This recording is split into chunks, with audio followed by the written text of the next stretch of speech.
What's this he say? We've seen this before? YoloSwaggins versus 10th Wave on Torrent Crater? No, I know we haven't seen this before, have we? Yes, we have. Twice now, actually. I find that a little funny. You know, actually, I'm drawing a blank now on who actually won those two games, but I think YoloSwaggins won the second one and also the first one, I think. I'm not sure, though. Why can't I remember? That was literally today for me, but... oh well, doesn't matter. Point is, the map is going to be Torrent Crater here. This would have been whose pick? I actually don't know. Let me check right now to see who is of the lower seed. Higher, I meant higher. Getting used to these new terms, you see. RIP internet, yeah, that's not going to work. We'll just have to assume that it was no, yeah, it's YoloSwaggins, right? He's seed number 3, actually, so he's definitely of the higher seed here. So he picked this map. Understandable. He won the last 2 games on it against this guy, so he probably assumes he's going to win the third. Let's see, what are we going to see here? So YoloSwaggins moving out with his base spinner again. You know, no change there. 10th Wave is going to see it this time. He knows. Not going to get caught off guard by that. And actually, YOLO immediately course corrects. He's not going to go for it now that he's been spotted. So I think that's probably wise. If you've done that twice in a row now, on this map nonetheless, and then you get spotted by the probe, like, your opponent would have to be an idiot to not worry about that. Like, he knows it's coming. And as a result, he may actually be able to sort of, you know, how do I say? In effect, he removes the value of 10th Wave's base spinner here because this one has been sent over here specifically to stop this turret. It's actually not going to go down. And it may take him some time to find that, so that's actually a nice move there from YoloSwaggins. 10th Wave going for Sport Cruiser first right here. Before Salvagers even, so that's a very early Sport Cruiser, and YoloSwaggins going for some LAVs in the early game. Probably going to tech to AAV fabrication. Well, if we saw that, I guess he probably wouldn't have queued up the Salvager here. So yeah, it looks like he's committing to some early LAVs mostly. Even getting the armor upgrade for them, so he definitely wants to do some damage with those in the early game. YOLO's probe gonna fly over here. Gonna see the base friend there, he'll probably sort of chuckle to himself in sort of an evil way. And he does, I think, see the support cruiser, I think. I'm not totally sure if he saw that one. 10th Wave, meanwhile, going to be scouting with his probe. He knows his opponent is not yet on 2 bases. He'll be happy about that. But he does not know anything about these LAVs that are moving in here. One of them also going to go to try to hunt down that probe, and I think it'll be successful. I rather do. There it goes. Sharp Blade is playing Wallpaper Engine. Wallpaper Engine? What the freak? There's a game where you, like, make wallpapers? What has the game industry become these days, guys? Honestly, what? Whatever, doesn't matter. Hopefully it's some developer's first project and he's gonna repent and make actual games after that. But anyway, we got these LAVs here doing some damage to the support cruiser early on. 10th Wave does have AAV fabrication. He's gonna produce one here with his carrier. That's gonna shut this down here. But a little bit of mining time lost as the carrier has to back away. That is, of course, negating the fact that 10th Wave's on 2 bases. Is YOLO making a support cruiser? He is, so that's relevant. That's pretty relevant. 10th Wave gonna head back now after getting just a little bit of repairing on that support cruiser. But that damage is permanent, essentially, unless 10th Wave wants to go in and repair it with another unit, which usually doesn't happen. So any damage you can do to a Coalition support cruiser is very good.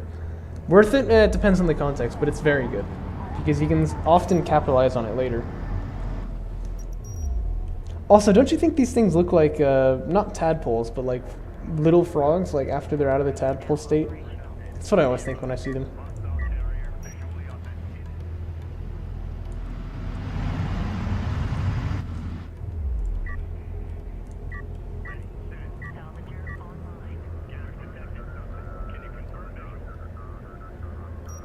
And getting damage 1 now, oh man. YOLO is very committed to this LAV play here. I find that interesting, seeing as the counter unit is on the field. Obviously he's getting railgun fabrication, but he's getting that just now, and to make railguns and move them all the way over there, it's going to take a long time. So we must be very confident that he's going to get some value out of these LAVs if he's going to give him the damage upgrade as well. I find that kind of interesting. Meanwhile, he's extracted an artifact. That's a nice move.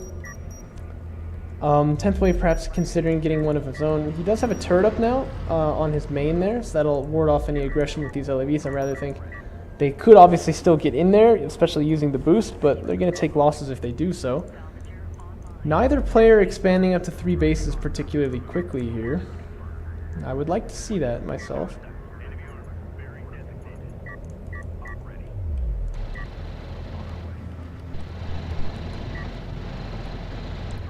Base runner here taking a lot of damage. That's what damage upgrades do for you. And I gotta say, it's beginning to look like it was the right move for YoloSwaggins to get that damage upgrade. He is able to capitalize pretty much immediately. Getting damage on those salvagers. Turret goes up here, I hope he notices it. Yeah, he is gonna shoot down that turret, but not with all of the LAVs, I don't think. So he manages to get 1 kill. AAV's running, but that turret was not worth it still, though, only getting 1 kill like that. Another salvager gonna go down over on this side.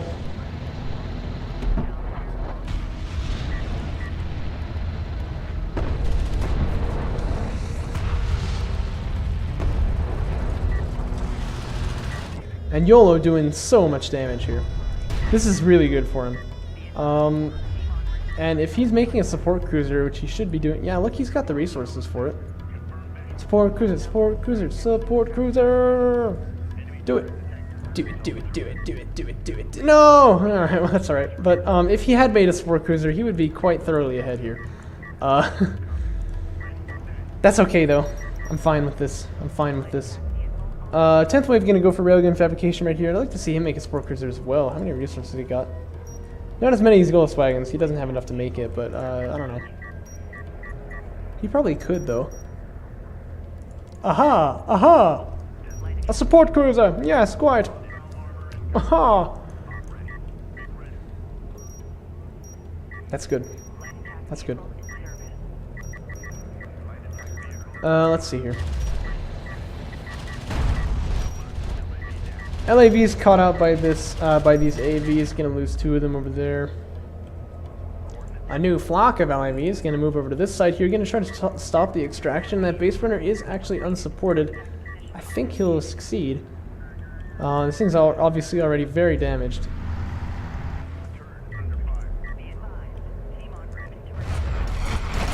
Turret post going up here to try to stop the AVs from stopping the artifacts, but this field of view rather limited by this hill here, I would think.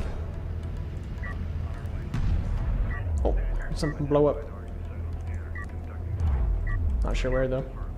Oh, the LAVs get pulled back though to try to chase that probe, and that turns out to be like the perfect bait for the base runner. You want to go here, dude, go here.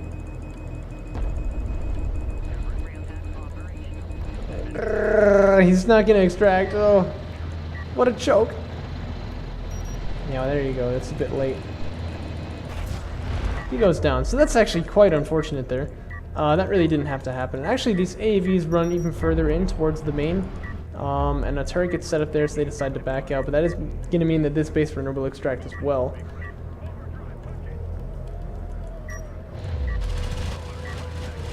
One LAV choosing to boost out of there. The rest of them are still on cooldown, though. And he's just running off to the corner here. He's got no aspirations of greatness. Oh, never mind. Gonna try another run by into the base here. And YOLO looks like he's really just getting pulled back and forth, you know, getting bait and switched over and over again. Obviously you couldn't see, but I rocked back and forth in my chair there. But, I've had games where this happens to me. It always feels quite bad. You feel like you never seem to have units in the right position, you know what I mean? Not like I can make it jiggle like that. Anyway. What am I doing? Fighter and gunship fabrication going to come out for him now. That's an interesting choice. Could be good against these railguns. We don't see any anti-air yet for YoloSwaggins. YOLO, meanwhile, going for powers of 4. And... oh, so is 10th wave. So they're actually pretty much dead on in terms of, you know, carrier power, except the fact that YOLO has got 2 artifacts. It's very nice. 10th could have 1, but he did not manage to get that one. And with the turret set up right here and this many railguns, he's actually going to get another one as YOLO, so that's going to put it up to 3 artifacts there. This may be a little difficult for 10th wave, as YOLO's carrier is going to be pretty beefy.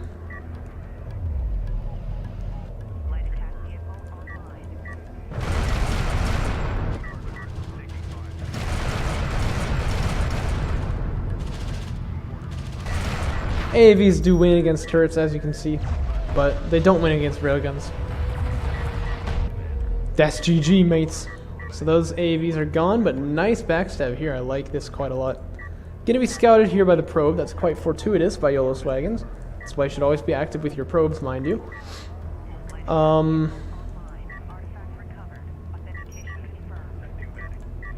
What has he got to defend? He's got 3 railguns here, but the position of the dunes here allows YOLO to, sorry, 10th Wave to just stay right there, and he will be able to essentially have like a chokehold on this base for a long time to come here.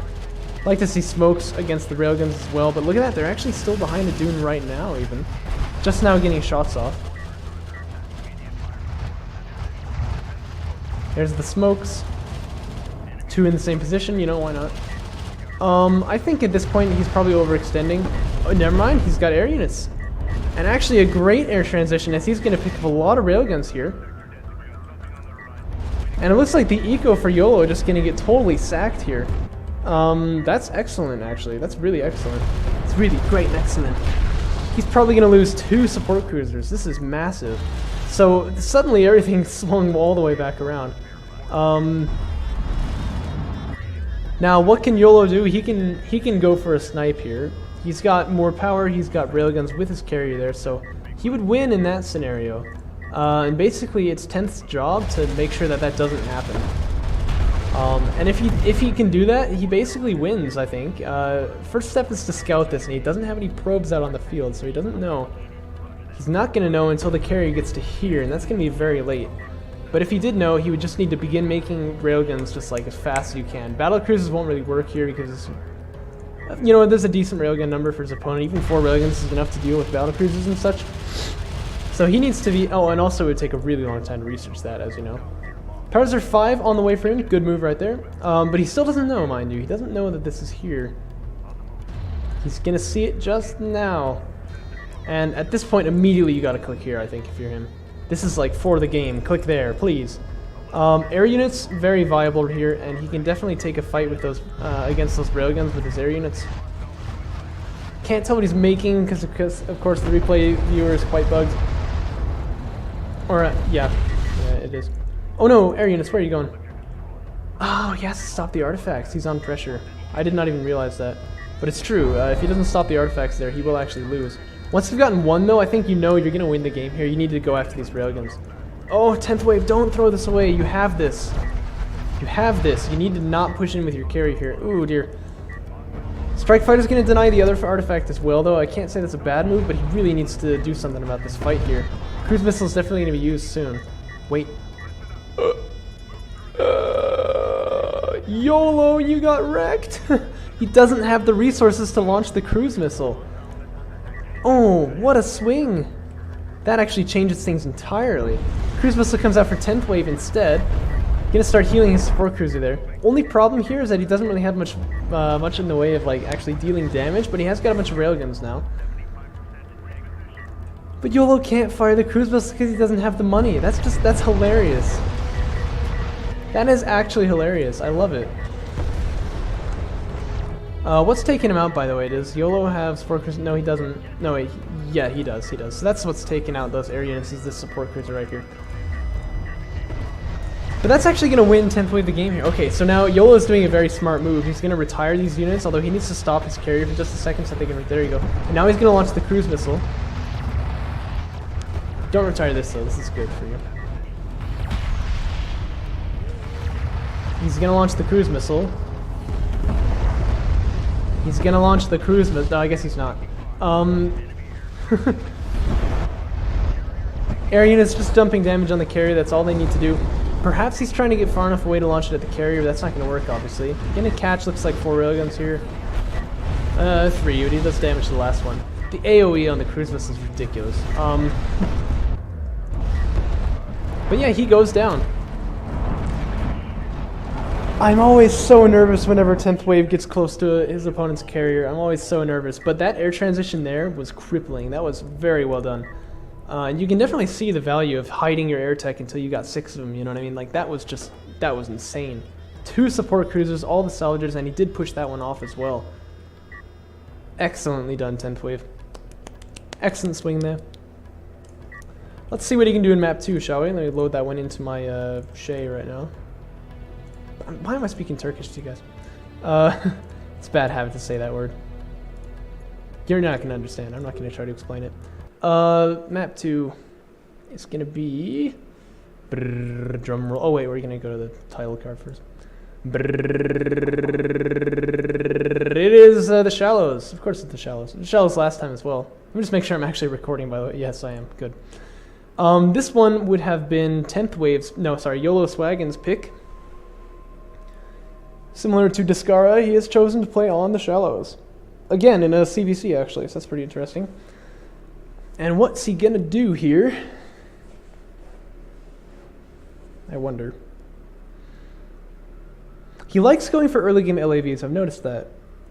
Really, he's like Garmulator. That's what he was telling me as well, of course, in our game, in our conversations together, is that he basically tries to play like the Garmulator meta.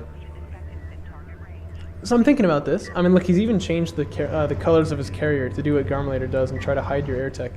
Although, as you can see, not quite dark enough, but good move though. But what is he going to do? He is researching LAV fabrication. I think he's just going to do the same thing again.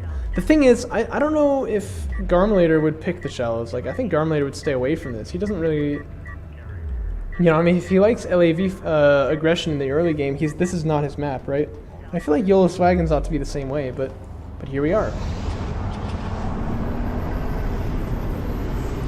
That's interesting to see, and I'm curious to see how well this turns out for him.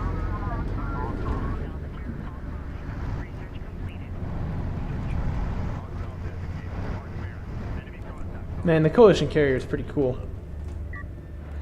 The attention to detail that's put into homeworld games is just, it's awesome.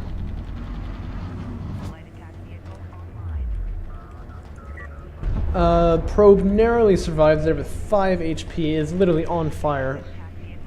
Apollo 1 jokes incoming. Because it will be on fire for the rest of the game until it explodes. Anyway, fortunately there's no one in this though, okay? There's no one in this, so it's not quite so bad. By the way, this probe, let's just point out, this probe is massive. Like, this is the size, like, probably lengthwise, it's like the size of, like, 4 or 5 people. Actually, drones in real life are pretty big too, but they're not that big.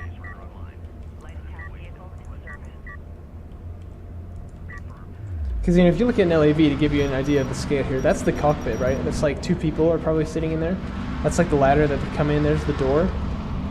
So LAVs are like huge, you know, you don't think of it, but they're like the size of like the biggest tank probably.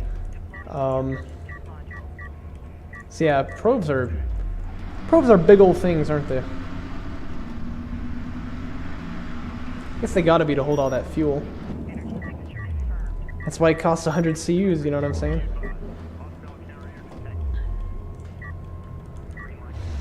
Probe gets taken out by these LAVs right here.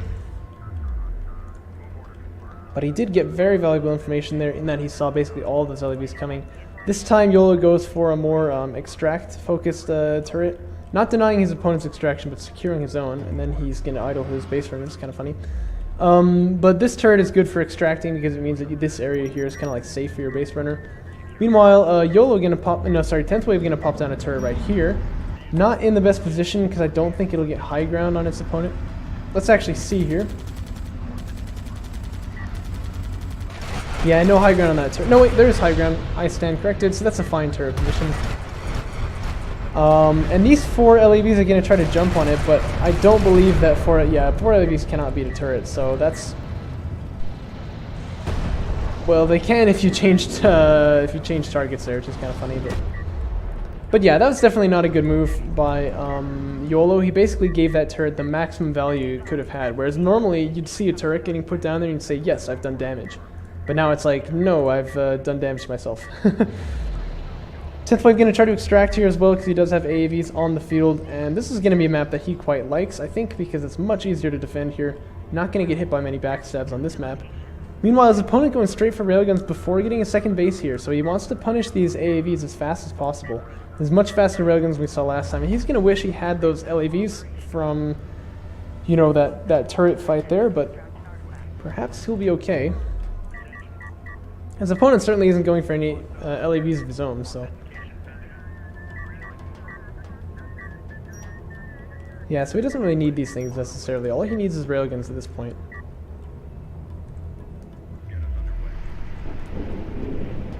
Probes are the real MVPs, let's be honest here.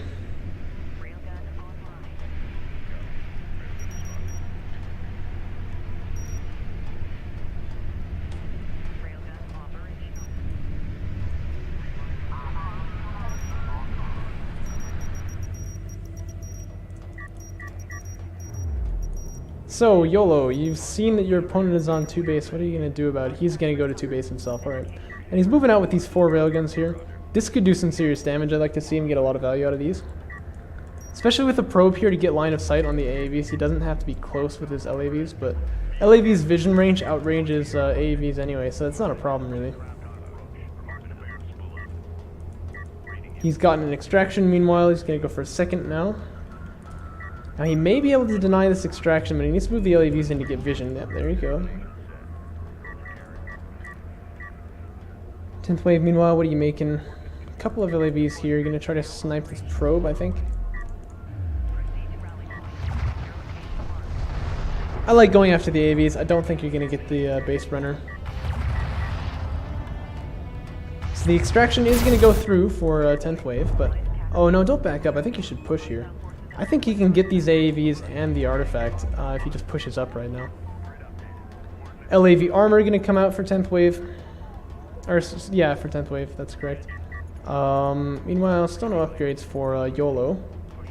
Going to go for AV fabrication now. He's moving on to his second base. But his economy has been significantly far behind. That's why I want to see him get a lot of value out of these units quickly, because if you go for units instead of economy and then do nothing with those units, you're just behind. I zoomed in on probes so much here. I like watching them fly around, you know. Gonna scout all of these railguns. He knows where they are.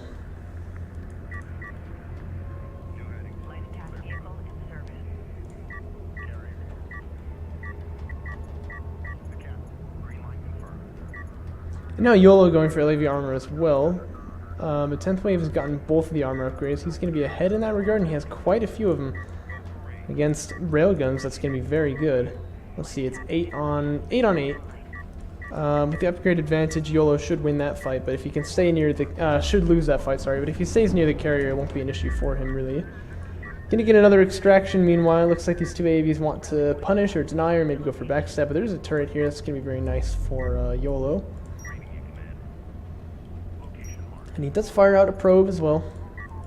Probe is gonna get vision on those things, gonna allow the turret to shoot at them. The AVs seem to know that there's a turret there. Perhaps he actually did know that. Maybe he's just getting lucky here, but he's going to back up onto this high ground position. Support Cruiser Anti-Air coming out for YoloSwaggins. Definitely does not want to get transitioned like he did last game. Meanwhile, 10th wave this time on the power advantage, which we don't usually see. And he's on 3 bases to his opponent's 2. Not to mention the fact he's long distance mining off of a 4th. That looks good to me. That looks very good to me. And YOLO is seeing that now with his probe.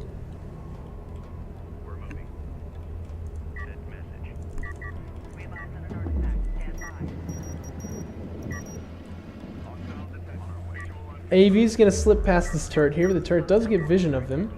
The AV is only just now going to know that they've been spotted. There's a red turret here in the middle. I like that, actually. The middle can be used to kind of, you know, do some fun, like sneak attacks on your opponent, stuff like that. Not going to happen if you have a turret up there. YOLO queuing up a whole bunch of LAVs there. Don't know what 10th waves meant. Yeah, looks like LAVs in zone there. Cars are 4 on the way, as well as fighter and gunship fabrication. That's not going to work out too well for him this time, I don't think, because Support Cruiser Anti-Air is already here. But, well, there's only a Support Cruiser back there, come to think of it, and that could turn out pretty well.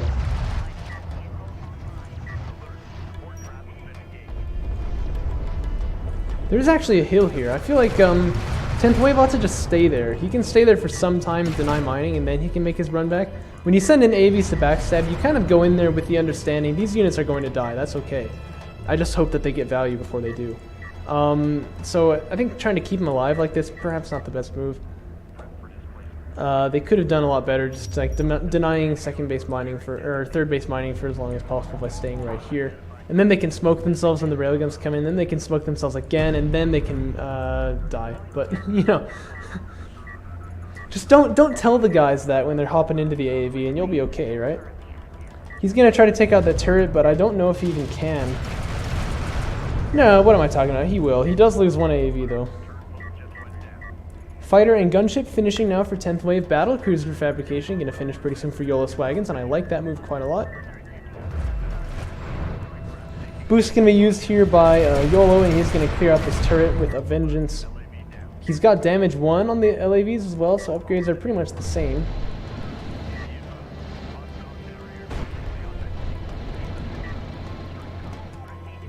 Now he's going to run up here. Can he take a fight with the LAVs? It's 15 on 12, so it doesn't look like it. There's also 3 over here, mind you. This is still not going to be that... Oh, never mind. He took like 1 loss. Yeah, that's actually good for him.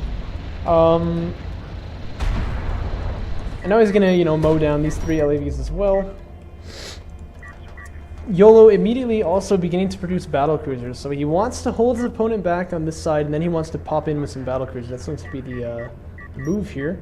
10th wave, meanwhile, with powers of 5. So I do like, by the way, how YOLO is definitely mixing things up. This is not exactly what 10th wave would be predicting. He's probably expecting a railgun game into carrier power to attack. Not going to be carrier power, though. It's going to be battle cruisers. If you trade damage on your carrier with battle cruisers, you're actually very vulnerable to lose. So... Another thing of note is that 10th wave is making 2 not 1, 2 gunships. That's very interesting. I think he's trying to counter-strat against the mass LAV right here, which actually that sounds pretty juicy, but I don't know. I mean, we rarely see gunships at all, let alone 2 of them. Those things, by the way, take an eternity to produce, and so he's experiencing that right now. He's experiencing that right now. I said that really funny. Battlecruiser is going to pop out. 10th wave still none the wiser about this, though he may suspect that something is coming just because there's been kind of a lack of units recently. Then again, YOLO should probably be expecting it as well. Cruise missile going to get launched over here. It is going to catch the support cruiser because those guys have no idea how to turn. But it doesn't die. Look at that. Actually, I thought the salvagers were safe and the support cruiser was going to die, but it's kind of the exact opposite, isn't it? That support cruiser might think he's safe, but the air can launch at it. Indeed, the support cruiser will come back to try and get repaired. That's a good move because even like 1 LAV slipping by is going to kill that thing at this point. No, it's going to go back actually. I stand corrected. YOLO pushing out now with his carrier despite the fact that he has no power reserves research, and that looks a little bit suspect to me.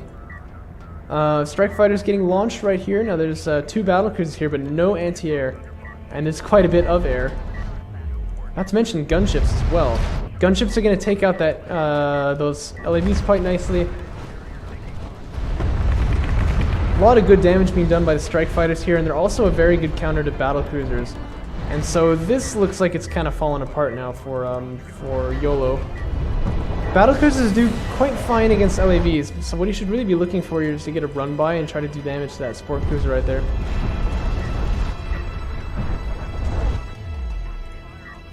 Now he's going to run into some anti-air.